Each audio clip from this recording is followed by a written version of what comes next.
Reklamamız KinW Suite Damas avtomobilimiz bo'ladi. Mashinamiz 2023-yil tayyor variantda egaladan kelib turibdi. Mashinamiz atiga 1300 km yurgan. Toshkentdan Xorazmgacha 1100 km dedi-ku.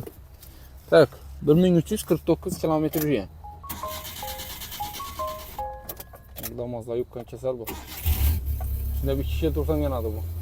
Lilonim döşələn, polik taşalğan, çexol ustampka qılınğan. Yenəm nə olsun aytayım.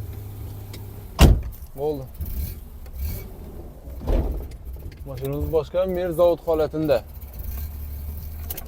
Maşinin motoru, xodovoyi, korobkasi zo'r, Aptol antifriz almashtiribdi. Hammasi o'zi vaqtida solingan. 12lik toza bo'sh bolalar qo'yilgan mashinamizni. Metan gazlar ham bor.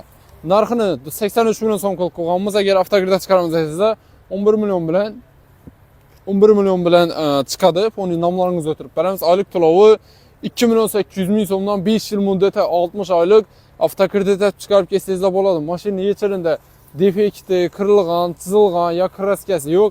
Hammalar radnoy o'ziniki kelib tekshirtirib foyda qilishingiz mumkin.